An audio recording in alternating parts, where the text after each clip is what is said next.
Olá pessoal, sejam bem-vindos à disciplina Metodologia da Pesquisa Científica. Então essa é a nossa primeira aula. Meu nome é Paulo Azevedo, para quem não me conhece. Então o que nós vamos abordar aqui nessa disciplina? De uma maneira bem geral aqui, os temas que serão abordados, o que é ciência, e como a ciência avança ao longo do tempo, um breve histórico sobre filosofia da ciência e a formação do cientista, algumas definições sobre tipo de pesquisa, tipos de ciência a ser feita, os tipos de ciências e tipos de pesquisa, desculpa, e delineamentos, escrita do projeto científico e redação científica. Então a gente vai abordar esses temas ao longo das nossas aulas virtuais aqui e das nossas discussões.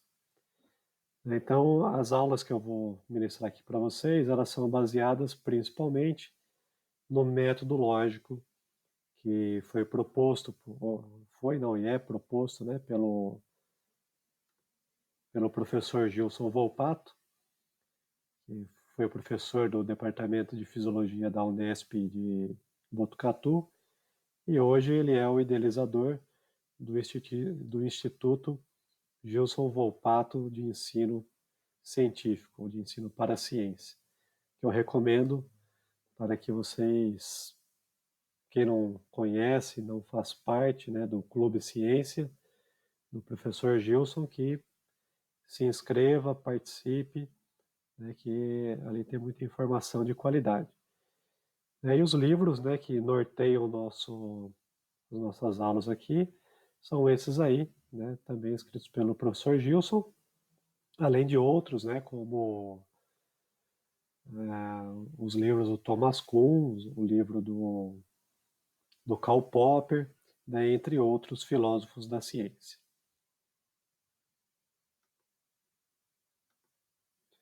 Então, para a gente começar a nossa primeira aula, o que é ciência e como ela avança ou como ela progride ao longo do tempo. Então, a primeira questão que a gente precisa entender é como que o cientista vê o mundo. Isso já nos ajuda a explicar o que é ciência. Então, o cientista, ele vê o mundo diferente, por exemplo, do que um artista vê o mundo, do que o filósofo vê o mundo e do que o religioso vê esse mundo. Então, por exemplo, o artista ele não tem muitos limites. Então, ele vai criando, muitas vezes sem uma lógica específica, algumas vezes tem lógica, mas outras não. Ele tem um processo criativo. O filósofo, através do racional, ele tenta explicar o mundo. Então, conforme ele percebe o mundo, ele tenta traçar algumas justificativas para chegar a algum tipo de conclusão. E a religião é um dogma, então é baseado na fé, então a gente acredita naquilo baseado na fé.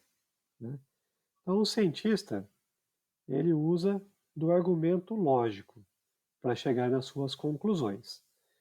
Então quando nós usamos a lógica para justificar a realização de um estudo e para chegar a uma conclusão, nós usamos de diversas e diferentes ferramentas, como, por exemplo, a indução, a dedução, a analogia, apesar que a analogia é um tanto quanto complicado na escrita científica, mas ela é interessante para que a gente consiga ter ideias de pesquisa, e outras formas mais que a gente usa aí de lógica argumentativa.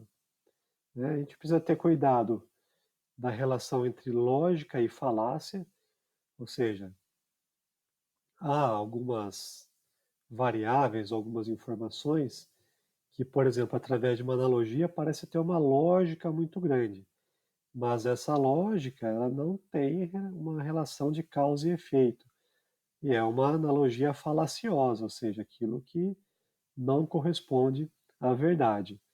Então precisa ter muito cuidado com essa lógica que muitas vezes na política se usa, né, as lógicas, para induzir, né, nós eleitores para seguir um caminho ou outro, mas que são lógicas falaciosas, ou seja, que não correspondem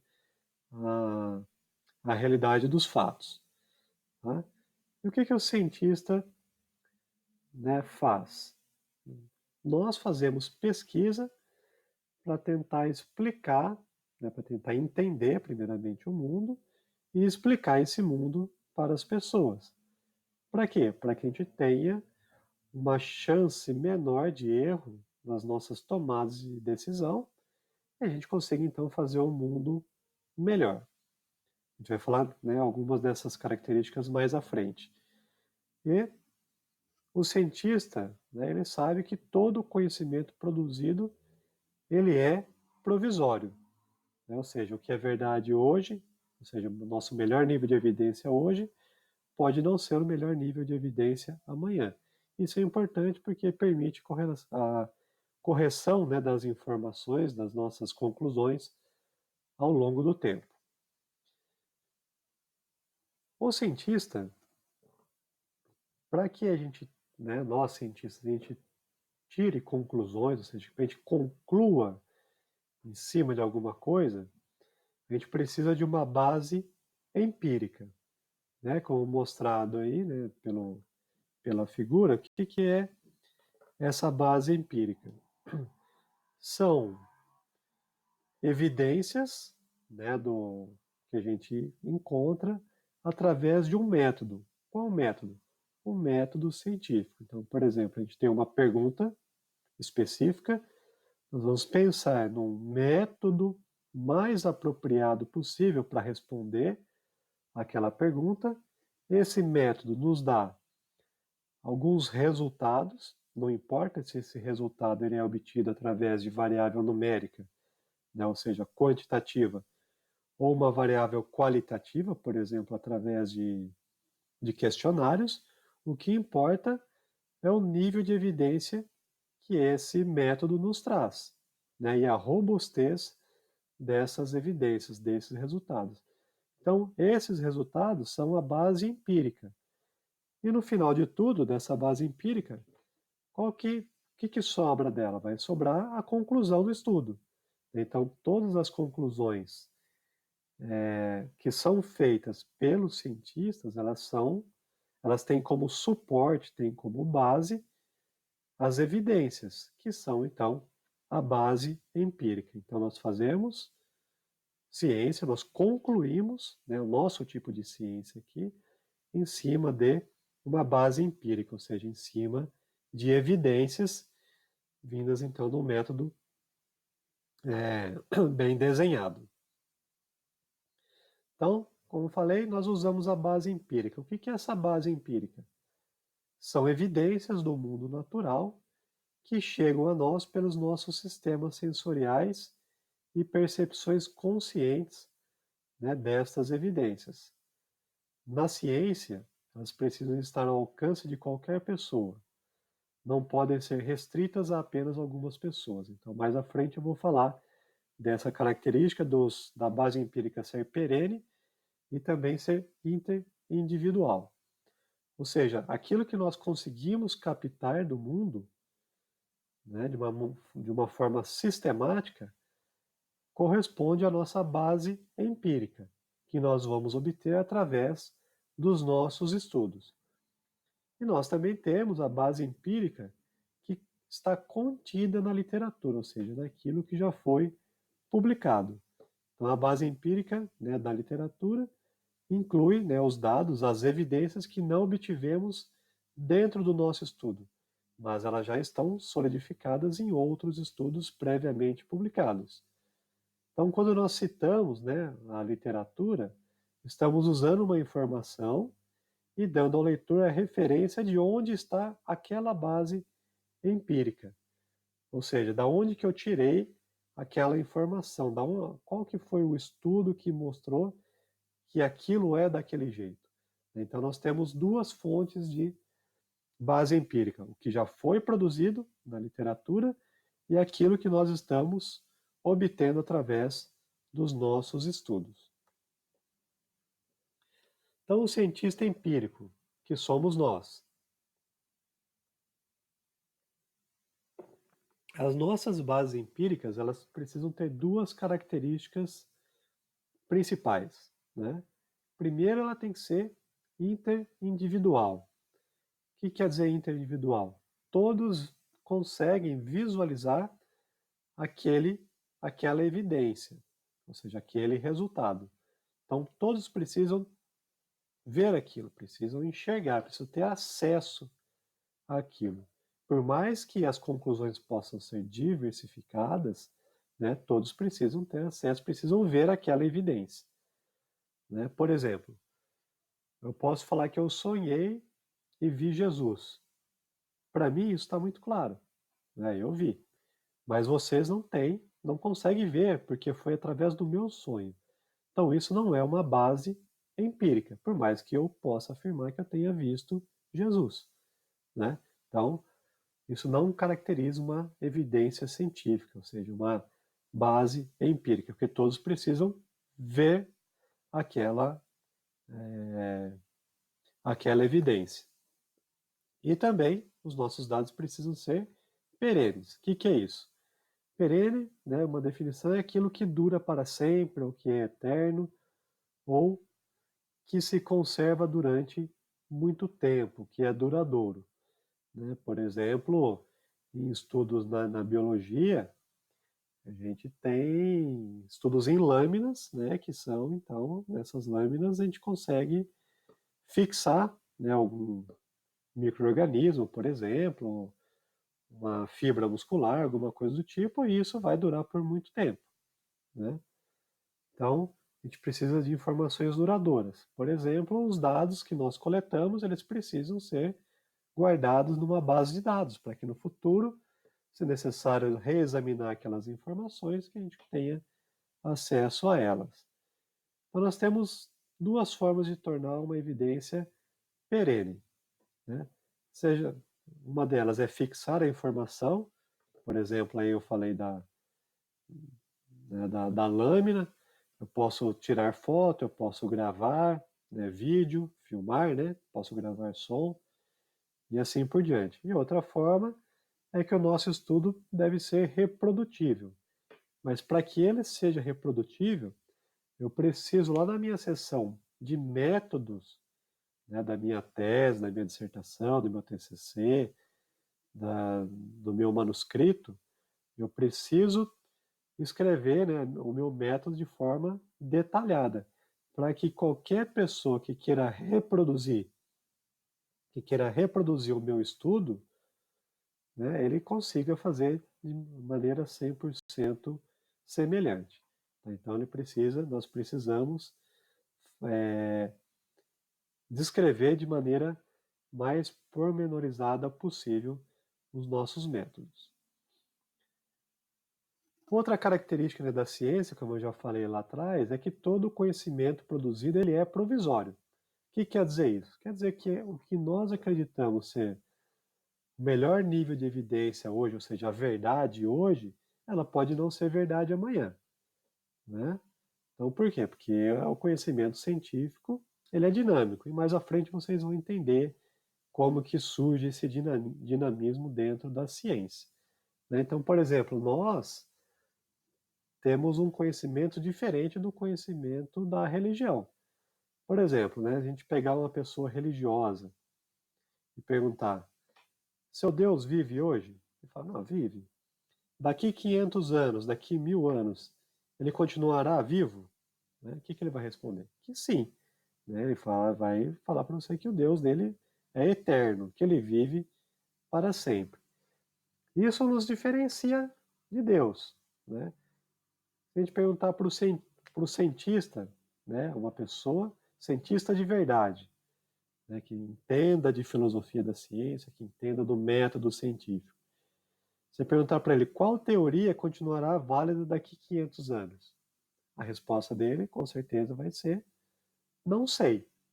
Né? O que é verdade hoje pode não ser verdade amanhã, porque a gente pode surgir um método melhor de avaliação, pode surgir uma forma de análise melhor.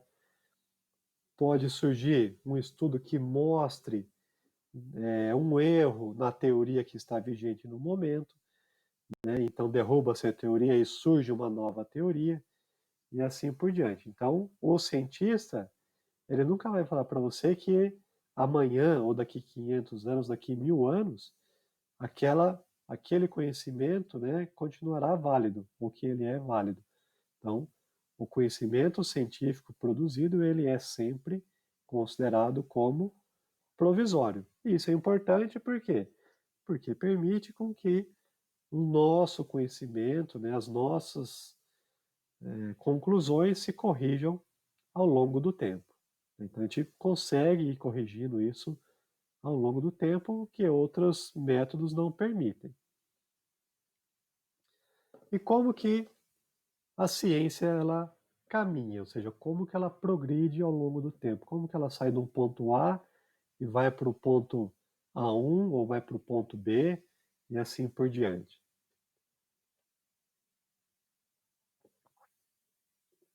Para que a gente entenda, né, essa progressão da ciência, eu vou usar aqui dois filósofos da ciência que travaram uma batalha ao longo dos tempos, né, mas a gente pode usar os dois, né, a informação dos dois a nosso favor, que é o Popper e o Kuhn.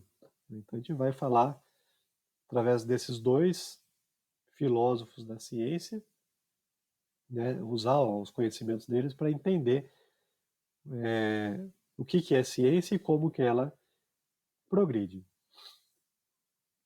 Então, de maneira bem mais rápida aqui, eu vou falar do pensamento do Karl Popper, né, o que alguns chamam de pensamento popperiano. O Karl Popper, né, o que ele traz aqui para nós, né, de informação? Ele tem aqui, de um lado, a ciência, né, a ciência empírica, que é essa que nós fazemos, ou seja, baseado em dados, baseado em resultados, e a filosofia. Por que a filosofia? Através da lógica.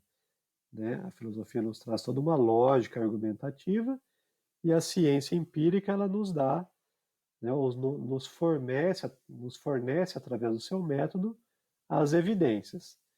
Então ele junta, né, essas duas informações, trazendo o que ele chamou de filosofia da natureza, ou seja, como que nossos argumentos e as nossas bases empíricas nos permitem entender o mundo, né? Como que a gente consegue entender melhor esse mundo para tomar as melhores decisões.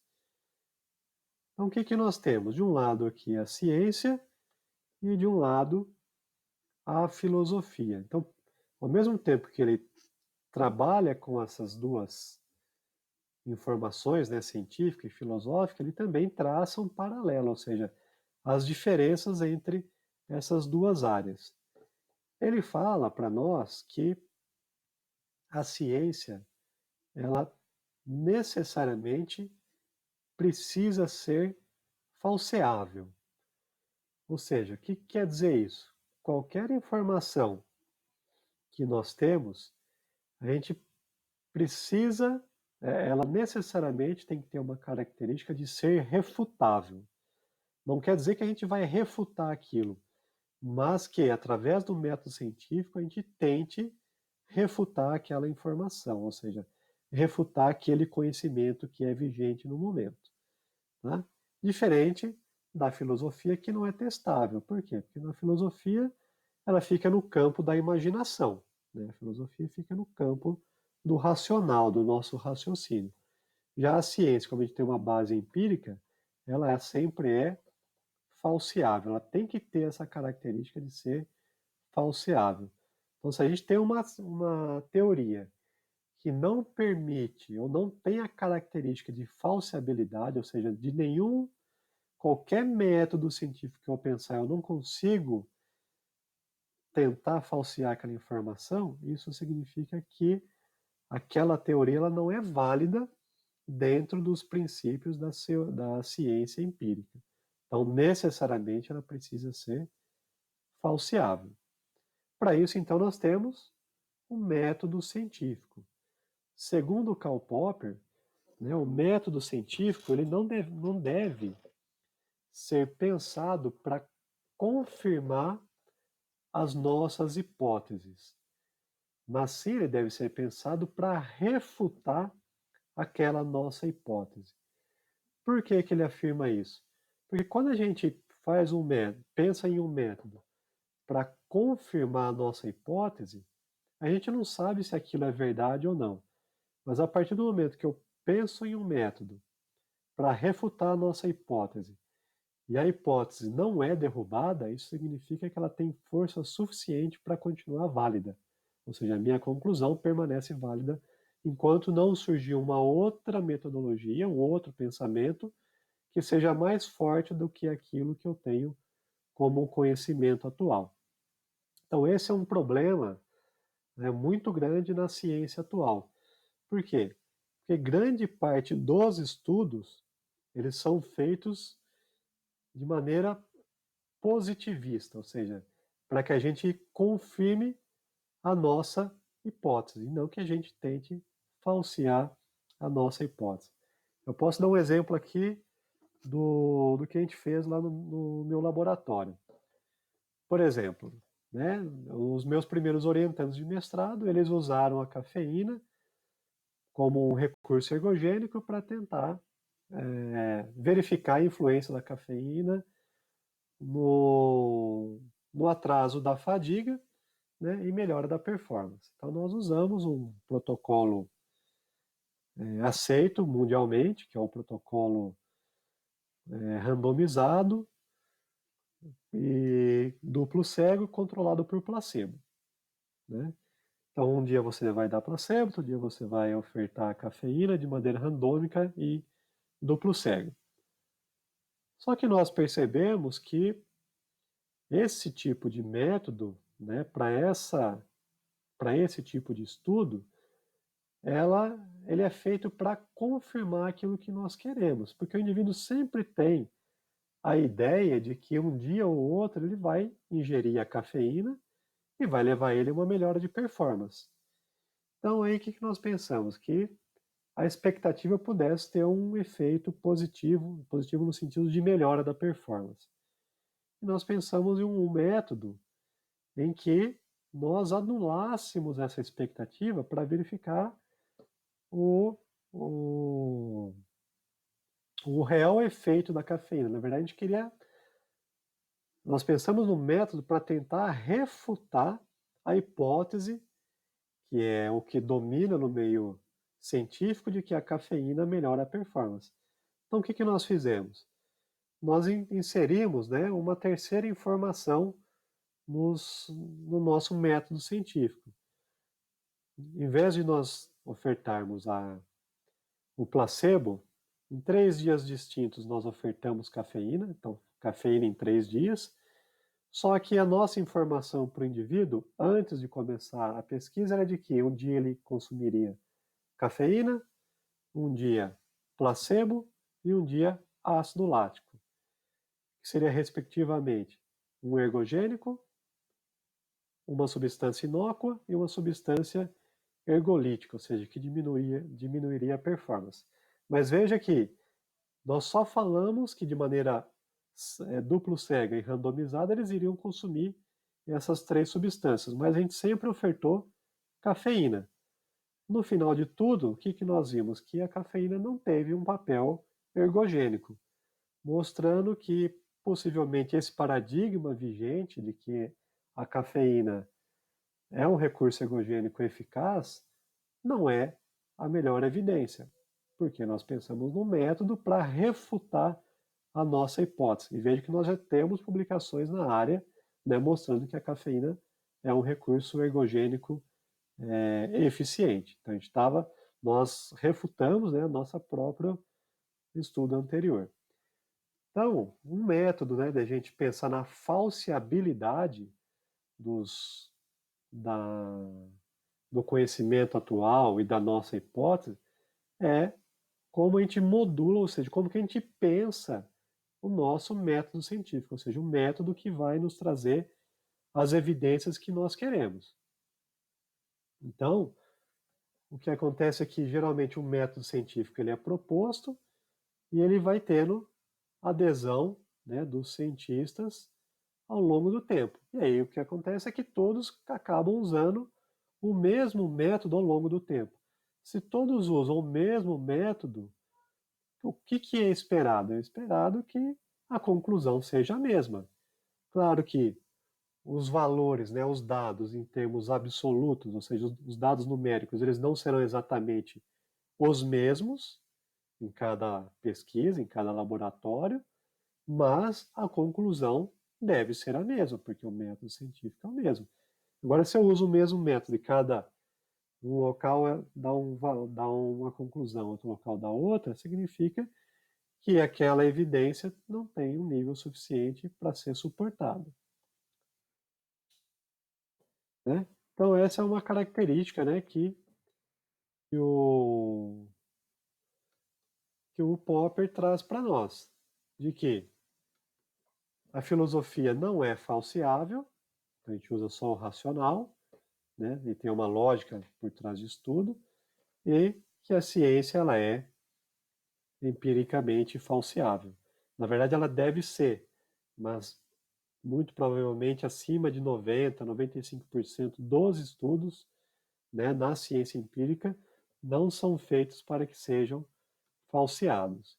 Então, essa é a ideia-chave de ciência, que aquela informação, aquela evidência, aquela teoria, ela necessariamente precisa ser falseável. E que o cientista deveria a todo custo tentar falsear aquela evidência e também a sua hipótese de pesquisa. Então aqui é um desafio para nós, né? Essa informação. E por outro lado, o pensamento do Thomas Kuhn, né? Chamado de pensamento kuhniano. Aqui nós vamos ver uma outra característica, né, de como que a ciência progride. Então nós temos um paradigma, né, atual. O que é um paradigma? É aquela evidência que é aceita naquele momento. Como, por exemplo, na minha área novamente, né, de pesquisa. Até cerca do final da década de 90, o paradigma que comandava, né, a área de fadiga durante um exercício físico é a fadiga periférica, ou seja, um distúrbio metabólico do músculo esquelético levaria o sujeito à fadiga. Hoje em dia, né, esse paradigma ele deu uma balançada, porque dependendo do tipo de exercício, parece que o, o principal fator responsável pela fadiga é o fator central, ou seja, o sistema nervoso central como sendo o principal sistema fisiológico que leva à fadiga e não mais uma resposta metabólica do músculo esquelético. Então, nós temos, né, um paradigma atual, ou seja, aquele conhecimento vigente que é aceito como o maior nível de evidência, e começa então a surgir algumas evidências contrárias a esse paradigma, né? Ou seja, que desafia os princípios básicos do paradigma atual. Então isso começa a trazer alguns rumores que pode levar a uma mudança de paradigma ou não. Então aí a história científica vai mostrar para nós. Mas se a gente tiver um rompimento desse paradigma, né? Então nós vamos ter o que o Thomas Kuhn chamou de uma revolução científica e aquele paradigma anterior ele dá lugar ao novo paradigma. E aí nesse novo paradigma começam a surgir novas pesquisas, né? E o cientista deveria também tentar refutar esse novo paradigma, como o Karl Popper nos ensinou, né? Então, como são criados esses paradigmas, né? E o que é a ciência normal? Antes de falar da rota, como são criados, ciência normal é a ciência, cerca de 99% das ciências que nós fazemos, que buscar um gap, né, no nosso conhecimento científico, ou seja, ver lá no quebra-cabeça onde está faltando uma peça e eu inserir uma peça naquele quebra-cabeça, ou seja, eu vou contribuir para o fortalecimento do conhecimento atual, ou seja, do paradigma vigente. Então, eu não estou fazendo nada de extraordinário, eu estou apenas colaborando com o conhecimento atual, colocando uma peça ali onde possivelmente falte algum conhecimento. Tá? E isso vai fortalecendo cada vez mais o paradigma vigente. Então, como que tudo isso é criado? Então, eu tenho um modelo conceitual, né, que é proposto por um cientista.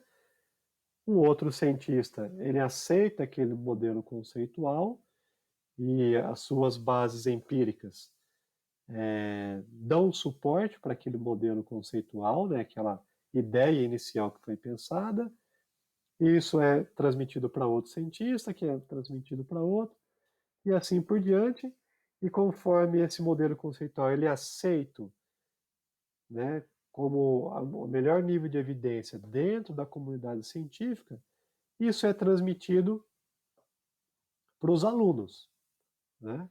E aí, dos alunos também é transmitido para a sociedade como um todo, né, através da divulgação científica, e assim esse modelo conceitual se torna um paradigma e ele é espalhado por toda a sociedade. Então veja que ele começa lá de um cientista ou de um grupo de cientistas, que ele propõe algo, e aí isso vai tomando um corpo de conhecimento através das publicações científicas, e cada vez mais que os outros cientistas, outros grupos ao longo, né, ao redor do mundo, melhor dizendo, ao redor do mundo, vai aceitando isso e vai espalhando para os seus alunos, e esse conhecimento vai sendo disseminado, e isso cria um paradigma, né, que é aceito e replicado ao longo do tempo.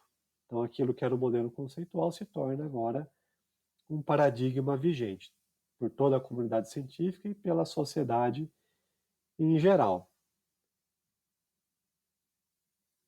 O que acontece, né? Acontece que muitas vezes o cientista, o professor, ele não dá oportunidade para o seu aluno de questionar, de perguntar. E isso faz com que algumas anomalias não sejam verificadas naquele modelo, naquele paradigma, e também não dá uma liberdade criativa para o aluno ou para uma pessoa que está lendo aquela pesquisa de fazer críticas construtivas ou até mesmo de observar algum tipo de anomalia, né, algum tipo de problema naquela teoria vigente. Então, o ideal é que aquele paradigma, aquele conhecimento que foi pensado, né, estudado pelo cientista, ele, ele deu a oportunidade do seu aluno de questionar, né, sobre aquele paradigma, sobre aquela teoria, e também fazer com que aquele aluno pense e traga respostas plausíveis para aquela pergunta que foi feita. Ao invés do aluno perguntar, e eu já de pronto mandar uma resposta fechada, fazer com que aquele aluno ele busque informações na literatura, busque informações, né, através, por exemplo, da sua percepção do mundo, ou de algumas variáveis, ou ainda fazer com que esse aluno ele pense em um método científico que tente responder aquela pergunta dele, se ainda ela não foi respondida, né? O problema é que no nosso mundo, né, o mundo real, e não o mundo ideal, agora falando do mundo real, é que essas informações, né, essas evidências, né, essas teorias, elas vêm muitas vezes de um discurso de autoridade.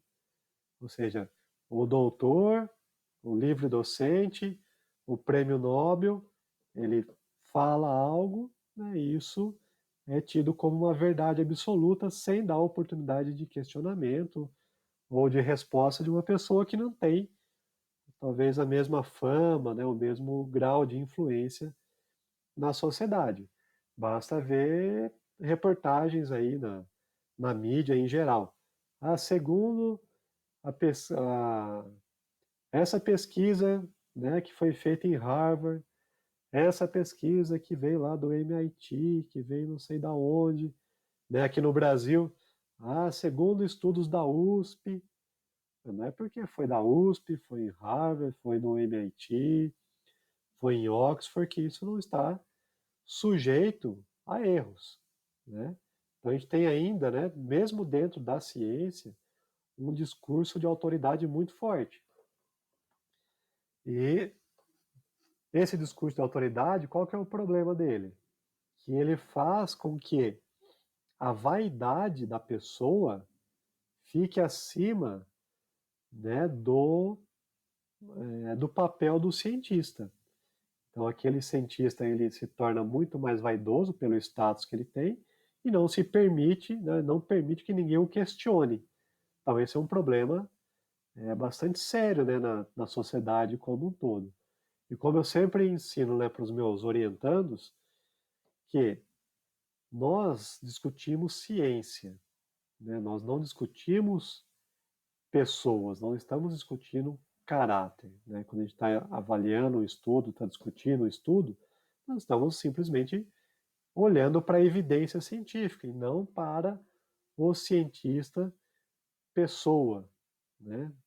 Claro que se a gente detectar em vários estudos que aparentemente está tendo uma manipulação de dados, obviamente que a gente vai começar a questionar também o caráter daquele cientista. Né? Mas a gente vai ter que, através da evidência empírica, obter dados para mostrar que a conclusão daquele autor é equivocada. Mas esse é um problema, né? Então que o discurso de autoridade, esse discurso de autoridade não pode prevalecer dentro do mundo científico. Ah, porque fulano falou isso, porque fulano falou aquilo, só porque ele tem um alto grau aí dentro do mundo científico, ele publicou muito, porque ele é de uma universidade conceituada e assim por diante. Então nós temos que abrir a oportunidade, né, qualquer pessoa questionar aquele conhecimento e instigar para que aquela pessoa busque métodos de responder aquela pergunta e principalmente de falsear, né, de maneira adequada, logicamente, né? O falsear não quer dizer que eu vou burlar o método científico, mas fazer um método mais forte para tentar falsear aquela evidência. E se aquela evidência permanecer mesmo assim, depois desse método que tentou falsear a minha informação, se ele não conseguir, aquela informação, aquela evidência, ela permanece e, na verdade, ela se torna até mesmo mais forte. Tá? Então, o que nós temos que ter não são autoridades, mas sim que todos nós sejamos pares, ou seja, que sejamos parceiros, né, de ciência e que haja uma comunicação entre todos de forma igualitária. Não estou falando que não há hierarquia, né, orientador, orientando e assim por diante. Né? Há diferentes níveis de conhecimento? Há. Não é à toa que uma pessoa é doutor, que o cara foi prêmio Nobel. Estou falando que não há diferença de conhecimento, mas que a conversa ela tem que ser no mesmo, não diria mesmo patamar, né? Mas tem que ser oportuna para todos, ou seja, ela tem que ser democrática essa conversa. Né? Então, a oportunidade de discutir através da filosofia da natureza, ou seja, através do argumento lógico, tentar entender a natureza. Que é a diferença, né, entre a doutrinação e o ensino da ciência. O que é a doutrinação? O orientador, ou professor, já leva direto para o orientando a solução. Então, eu vou dar um exemplo aqui, que vocês podem concordar ou não, mas é uma forma que eu vejo uma relação orientador orientando. Nenhum dos meus orientandos toca um projeto que foi criado por mim. Tá? Ou seja, eu não dou projeto pronto para ninguém. Eu tenho uma linha de pesquisa e dentro dessa linha de pesquisa, se os meus orientandos se adequam àquela linha, eles entraram para ser meus orientandos porque eles se adequam à linha de pesquisa. E aí, então, o projeto de pesquisa, ou seja, a pergunta tem que ser feita pelo orientando. E aí, logicamente, eu vou orientar dentro do método científico como que nós podemos responder de maneira adequada àquela pergunta. Que é aqui, né? Ensino da ciência. É essa questão aqui de baixo. Ó. Você tem um problema, né? E nós vamos conversar para tentar responder esse problema da melhor maneira possível. Aqui em cima, não. Né? Na doutrinação, o orientador ele já dá a pergunta, já dá um método, ensina para o orientando como que ele mexe nos equipamentos, ou seja, ele não está fazendo com que o orientando tenha um pensamento filosófico e científico. Ele está produzindo uma pessoa que vai ser técnica de laboratório. Ou seja, eu sei fazer determinadas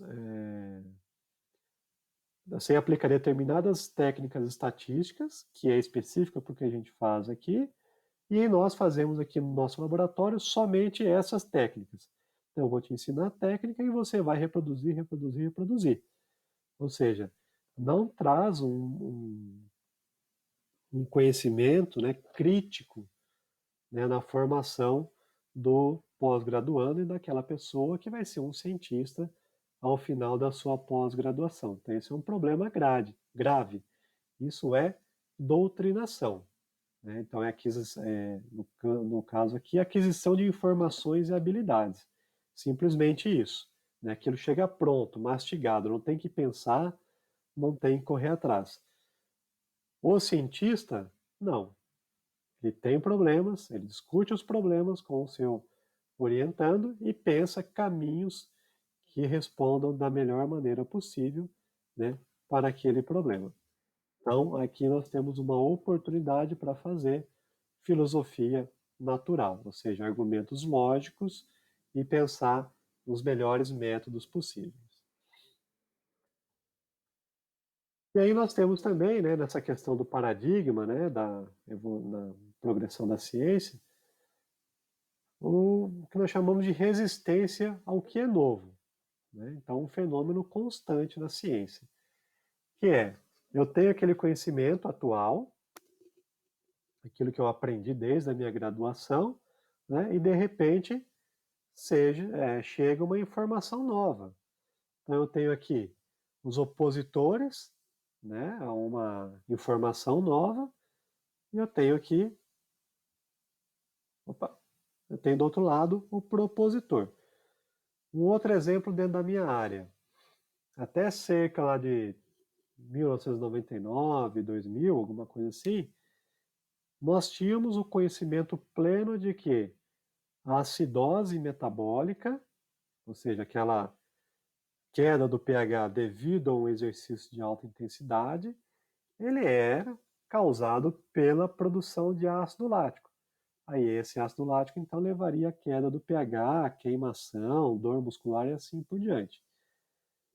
A partir de 99 para 2000 começou então uma informação nova na literatura de que o ser humano ele não tem a capacidade de produzir ácido lático, né? Mas sim que ele produz apenas lactato. Mas então da onde vem a acidose? A acidose vem da hidrólise da adenosina trifosfato. Então, o hidrogênio ele é proveniente da quebra de hidrogênio. E o lactato? A produção do lactato ela promove um processo de tamponamento, ou seja, o lactato ele não promove a queda do pH, mas sim faz com que o pH permaneça estável, próximo da normalidade por mais tempo. Então, é um processo totalmente inverso daquilo que se acreditava desde 1800, 1700 alguma coisa até o ano 2000. Hoje em dia nós sabemos que a conversão de piruvato para lactato é um processo de tamponamento, ou seja, ele retira hidrogênio do meio, ao mesmo tempo que libera o NAD, né, para ser utilizado lá na via glicolítica. Isso tem os seus opositores, porque era uma informação nova, uma informação recente, né, a partir do ano 2000, apesar de que essa informação pela primeira vez foi demonstrada lá em 1978, Mas hoje em dia, né, em 2020, muitos opositores dessa ideia, né, desse novo paradigma de que o lactato a produção do lactato é uma reação de tamponamento. Esses que eram opositores agora eles passam para o lado do propositor da ideia, ou seja, do propositor desse novo paradigma, dessa nova teoria. Então, como que essas informações contribuem para a investigação científica? Então, o que nós temos hoje? Os paradigmas, cada área tem um paradigma vigente, e isso é importantíssimo, porque cada um de vocês tem uma pergunta a ser respondida. E antes de responder essa pergunta, a primeira coisa que vocês têm que saber, têm que ter em mente é qual que é o paradigma vigente na minha área. Né? Então eu vou trabalhar com, sei lá, qualquer informação aí, com epidemiologia, qual que é o paradigma vigente lá na minha pesquisa específica dentro da epidemiologia? Dentro da fadiga, qual que é o paradigma vigente atual? Treinamento resistido, enfim, na sua área, naquilo que você vai pesquisar, sua dissertação, sua tese, seja um TCC que você orienta, a primeira coisa que tem que saber é qual que é o paradigma vigente, né? E a partir desse paradigma, ele estabelece ideias, né, questionamentos, a área de relevância a ser estudada, direciona todas as investigações e os métodos que vão ser usados. Qual que é o problema dos paradigmas? É que eles norteiam tudo isso, né? Então eles estabelecem as ideias, eles estabelecem os questionamentos, eles mostram uma área de relevância e assim por diante. Por quê? Porque muitas vezes orientando ele só segue o caminho que está sendo mostrado, que está sendo trilhado pelo paradigma e pelo seu orientador. Então nós temos que tentar sempre pensar em refutar esses paradigmas, ou seja, fugir da ciência normal. E como que essas revoluções científicas acontecem?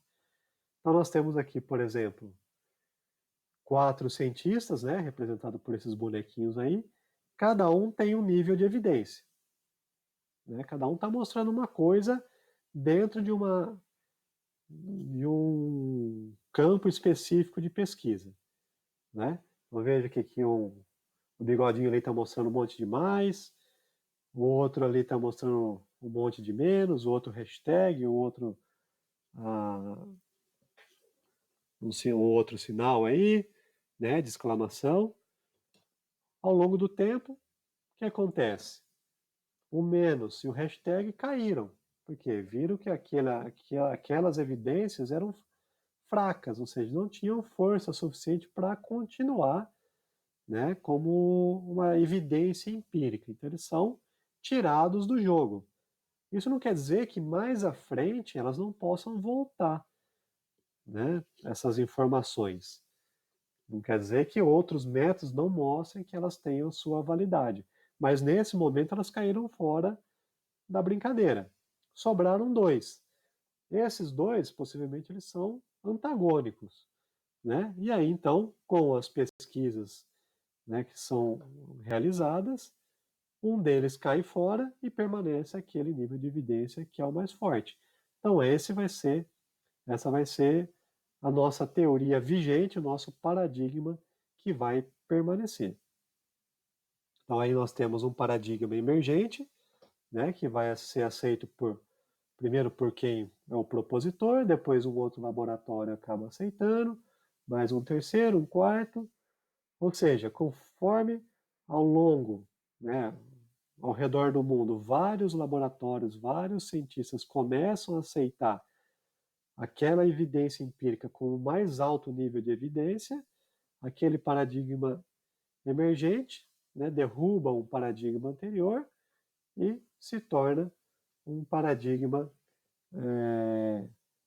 atual. E aí, então, essa comunidade científica influente começa a divulgar essa informação e disseminar né, para toda a sociedade. Então está aqui, né? Para ser aceito como um paradigma, uma teoria deve parecer melhor do que seus competidores, ou seja, uma teoria tem que ser mais forte do que a outra. O que é ser mais forte? Ela ser mais robusta, ela se sustentar frente a diferentes métodos de pesquisas que foram aplicados para tentar refutar aquele paradigma, né? Mas ela não precisa explicar tudo. Na verdade, ela nunca explica tudo mesmo, né? A gente nunca vai conseguir com um único método ou com uma única informação explicar o mundo, né? Então ela nunca explica tudo, né? Mas isso é importante porque faz com que as pesquisas se tornem necessárias e continuem ao longo do tempo. E a ciência normal? Como eu falei para vocês, né? A ciência normal ela segue as premissas básicas, né, do paradigma, ou seja, ela está sempre seguindo aquele paradigma vigente, ou seja, eu vou colocando peças no quebra-cabeça. Então, isso não é uma ciência revolucionária, isso é uma ciência normal, que muitas vezes garante publicação. Então, se o seu objetivo é encher o Lattes, ter 50, 100, 1000 publicações, basta fazer ciência normal. Agora a pergunta é, qual que é a sua contribuição real para o avanço do conhecimento científico e para as melhores tomadas de decisão que a sociedade tem que tomar? Essa é a pergunta que fica. A sua ciência normal, ela permite essa melhor tomada de decisão? Ela avança no conhecimento?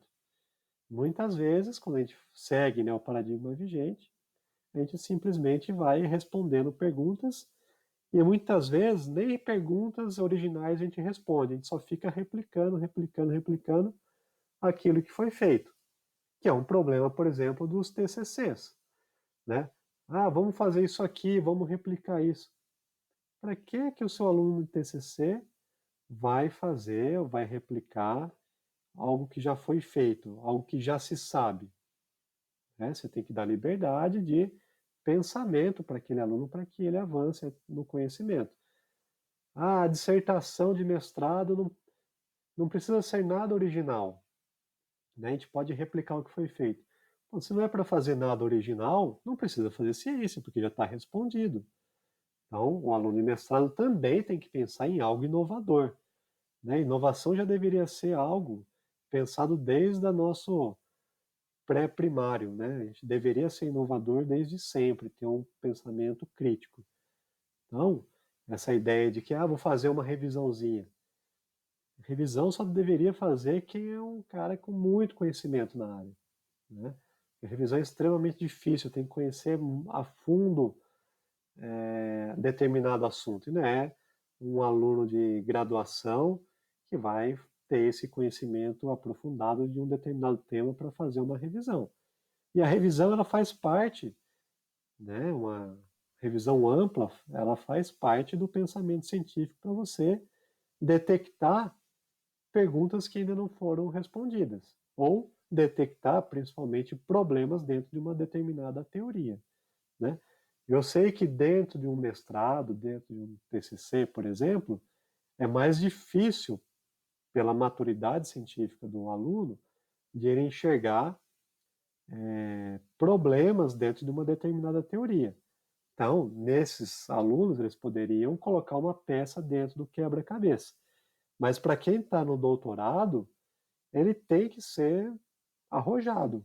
Ele tem que pensar em perguntas que não foram feitas e que, muito provavelmente, tentem derrubar um paradigma vigente. Tá? Ou que aquela peça no quebra-cabeça que ele pensa em colocar, que seja a principal peça do quebra-cabeça, e não simplesmente mais uma. Né? O doutorando ele tem que ter essa característica empreendedora. Então, nós temos aqui, né, o paradigma vigente, no estágio inicial, né, desse paradigma, e depois que ele foi aceito pela comunidade, tudo que é feito dentro daquele paradigma, ou seja, que não contraria o paradigma, isso é considerado pelo Thomas Kuhn como uma ciência normal. E quem faz isso? sei lá, cerca de 99% dos cientistas fazem ciência normal. Poucos progridem. Quem progride? Geralmente é aquele indivíduo que é prêmio Nobel, né? Geralmente esses indivíduos, porque ele pensa fora da caixinha, né? Ele pensa algo que ninguém pensa, ele vê algo que ninguém viu, né? Ele dentro de um estudo ele consegue ver algumas coisas que ninguém está enxergando. Como, né, um professor dizia, ele enxerga através das paredes. E é isso que o cientista tem que fazer, ele tem que enxergar através das paredes para que veja algo que ninguém está vendo. Então, como eu falei lá na ciência normal, né, eu tenho um quebra-cabeça, eu tenho o resultado esperado e tenho o resultado possível. Então, tudo isso está dentro de um paradigma. Eu vou encontrar aqueles resultados e vou traçar uma conclusão em cima deles. Só que muitas vezes nós fechamos os olhos para quê? Para as falhas. O que são as falhas? Por exemplo, eu fiz um estudo lá com cafeína e alguns sujeitos não responderam da forma que eu esperava. Por que será que aqueles indivíduos não responderam da forma que eu esperava? O que está acontecendo? Né? Ou a maioria não respondeu como eu esperava. Ela fala, eu apliquei de forma errada, esse método aqui que eu apliquei não está correto. Não, às vezes você está vendo algo ali que é o padrão, porque na ciência nós buscamos padrões, né? E então nós, muitas vezes, quando foge daquilo que é esperado, ou seja, quando a nossa hipótese ela não é confirmada, a gente joga essa informação para debaixo do tapete, quando na verdade, muito provavelmente, a informação importante está aí, quando nós estamos vendo algo que foge do padrão, ou seja, que não corrobora com o paradigma vigente. Então a gente tem que ter uma atenção muito maior para aquilo que não confirma as nossas hipóteses, não confirma aquela lógica que a gente estava traçando, do que com aquilo que a gente encontra o que quer. Né? Não tem resultado negativo, né? Existem resultados que confirmam ou que refutam a nossa hipótese. Então a gente tem que ter o olho de cientista de verdade, né, para observar essas falhas.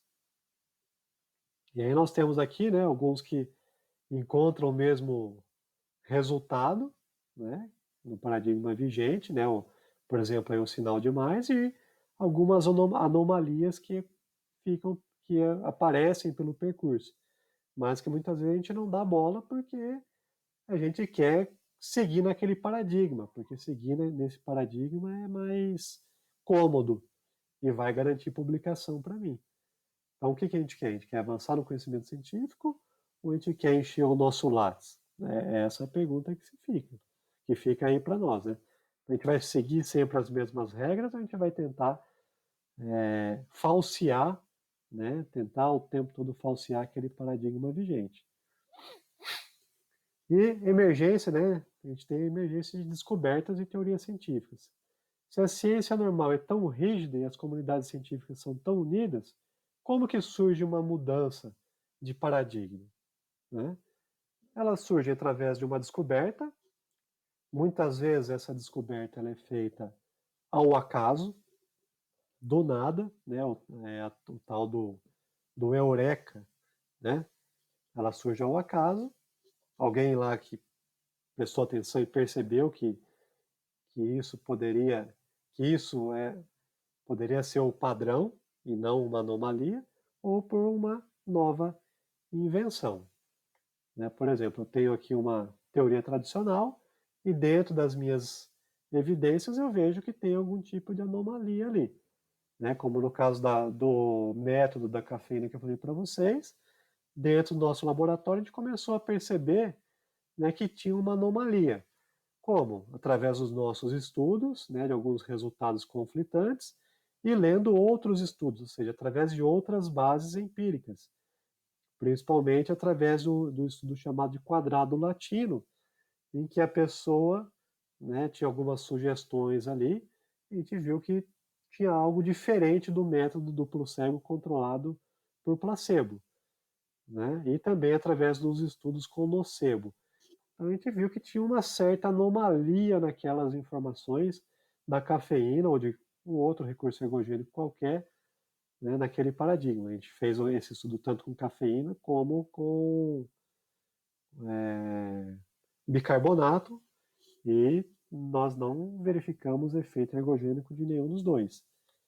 Então, essa anomalia ela é vista, né? Isso permite, num primeiro momento, um ajuste da teoria tradicional, né? Então, essa teoria ela é reajustada ao longo do tempo, ou então, né, através de uma invenção, ou mesmo daquela anomalia que foi vista, várias evidências vão surgindo ao longo não, ao redor do mundo, várias evidências conflitantes vão surgindo, conflitantes com a teoria, né, atual, mas que elas se corroboram. Isso faz então com que esses alto nível de evidência contrária leva a uma crise, né, do paradigma vigente, que vai necessariamente exigir uma reformulação. E aí eu tenho uma nova teoria, e essa teoria dá origem ao novo paradigma. Está aqui, né? Eu tenho um paradigma vigente e um paradigma emergente. Se esse paradigma emergente ele é mais forte, tem uma robustez maior do que o vigente, esses cientistas eles vão se conversando. Como que eles vão se conversando? Através do artigo científico. É por isso que a gente publica, né? A publicação é a forma com que os cientistas se conversam ao redor do mundo. Não tem como a gente ficar ligando um para o outro todo dia, o tempo todo. Então, o artigo científico é uma forma democrática, né, de conversa entre nós. Então, através dessa conversa, né, o paradigma emergente, se ele se torna mais robusto do que o vigente, o que vai acontecer? Né, através do grande número de experimentos, tal, que os cientistas eles mudam para um paradigma emergente, que vai se tornar um novo paradigma, né? Então, isso vai dar origem agora a uma nova prática de ciência normal. Ou seja, ele mudou, nós mudamos o paradigma, e a partir de agora, tudo que é feito dentro desse novo paradigma é considerado como uma ciência normal. E é claro que nós temos cientistas que permanecem naquele paradigma anterior, que se recusam a mudar a sua cabeça, né? Mas eles vão, né, ao longo do tempo, ser deixados de lado. Então, isso é o que estava programado para a nossa primeira aula. Espero que tenha esclarecido algumas coisas aí, como o que é ciência, né, e como que a ciência progride. Então, algumas coisas fundamentais, né? Ciência, junto com a filosofia, ela se vale da lógica, né, então que vem lá da filosofia, e de métodos rígidos, que é o método científico. Nós usamos a lógica para traçar ou para tirar conclusões de evidências empíricas. Essas evidências empíricas que estão nos nossos estudos e dos estudos já publicados, né? Temos que pensar em métodos que tentem falsear as nossas hipóteses, né? Que é o que o Popper mostrou para nós, e que se nós apenas colocarmos, né, peça dentro do quebra-cabeça atual, nós estamos fazendo uma ciência normal. Mas se a gente contribuir para um ajuste da teoria ou para um novo paradigma, nós vamos então fazer uma ciência, uma revolução científica. Ou seja, a gente vai deixar de querer apenas aumentar o número de publicação no Lattes e fazer ciência de verdade. A ciência de verdade é aquela que ajusta uma teoria ou que muda toda uma teoria. Ok? Então, por hoje é isso.